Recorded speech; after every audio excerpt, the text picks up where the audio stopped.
Hello hi, నేను మీ శ్రావణి. ఈరోజు నేను మీకు పచ్చి కొబ్బరి సాంబార్ చూపిస్తున్నాను అనమాట. అంటే మనం ఎండు కొబ్బరి వేస్తాం కదా, అట్లా మనం పచ్చి టెంకాయలు ఉన్నప్పుడు ఆ సాంబార్ అనమాట ఇది. ఒకసారి మీరు కూడా తప్పకుండా ట్రై చేయండి. ఇప్పుడు అది స్టార్ట్ చేసుకుందాం.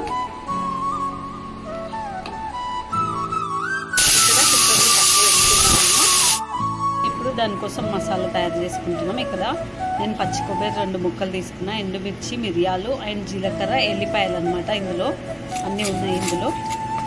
ఇప్పుడు ఇది పేస్ట్ చేసుకుందాం. ఇక్కడ సాంబార్కి పేస్ట్ రెడీ అయిపోయింది పచ్చి కొబ్బరిది. ఇప్పుడు మనం సాంబార్ స్టార్ట్ చేద్దాం. ఇప్పుడు ఈ పచ్చి కొబ్బరి సాంబార్కి నేను ఇక్కడ ఉల్లిగడ్డ, మునక్కాడ అండ్ బీన్స్, క్యారెట్, టమాటా అండ్ వంకాయలు కూడా కట్ చేసుకున్నా.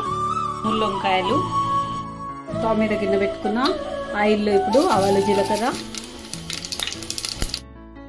ఉల్లిగడ్డలు, అన్ని రకాల కూరగాయలన్నీ ఇందులో వేసుకుందాం. ఇప్పుడు ఇందులో నేను టమాటా, బీన్స్, మునక్కాడ, వంకాయ, ఉల్లిగడ్డ వేసుకున్నాను అన్నమాట. పసుపు, ఉప్పు. ఇప్పుడు ఇది ఉడుకుతుంది కదా, ఇందులో మనము మిర్చి పౌడర్ వేసుకోవాలి. అయితే మనం పచ్చి కొబ్బరి మసాలాలో ఎండుమిర్చి వేసుకున్నాం కాబట్టి కొంచెం చూసుకొని వేసుకుందాం.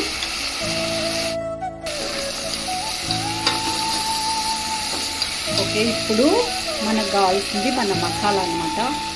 పచ్చి కొబ్బరి మసాలా పట్టుకున్నాం కదా ఇంతకుముందు.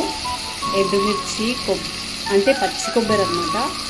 ఎండుమిర్చి, పచ్చి కొబ్బరి, మిరియాలు, జీలకర్ర, వెల్లుల్లి, ఈ పేస్ట్ అన్నమాట. ఇది చిన్న మంట పైన పచ్చివాసన పోయే వరకు ఉడికియాలి.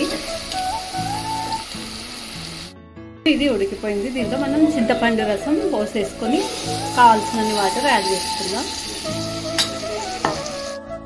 ఇది మనం వాటర్ పోసుకోవాలి కానీ కొంచెం మగ్గాలన్నమాట. చింతపులుపులో ఇవన్నీ మగ్గితే మనకి ఇంకా టేస్ట్ బాగా వస్తాయి కూరగాయలు. ఓకే, ఇప్పుడు నేనైతే వాటర్ యాడ్ చేసుకుంటున్నా నాకు కావాల్సినన్ని. ఎందుకంటే ఆల్రెడీ పప్పు కూడా ఉంది కాబట్టి చూసుకొని పోసుకుందాం.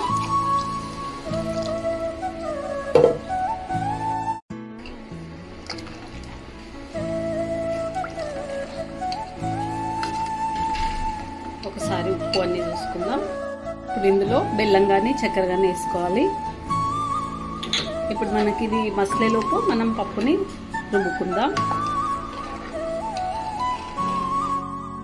పప్పులో నేను ఓన్లీ పసుపు వేసుకొని ఉడికించుకున్నాను అనమాట. ఇది మెత్తగా రుబ్బుకుందాం.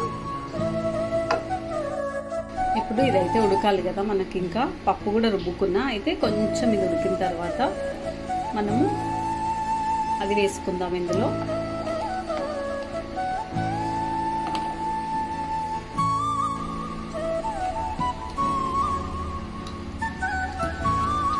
ఇప్పుడు ఇందులో మనం పప్పుని కలుపుకుందాం.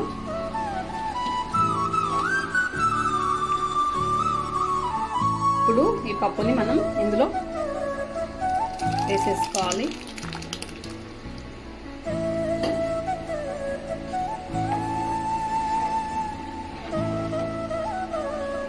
ఇది కొంచెం చిన్న మంట పెట్టుకొని మరిగించుకుందాం. వావ్, ఇప్పుడు మనకి పచ్చి కొబ్బరి సాంబారు రెడీ. ఇది మీరు కూడా ఒక్కసారి ట్రై చేయండి, ఎందుకంటే చాలా చాలా టేస్టీ సాంబార్ అనమాట.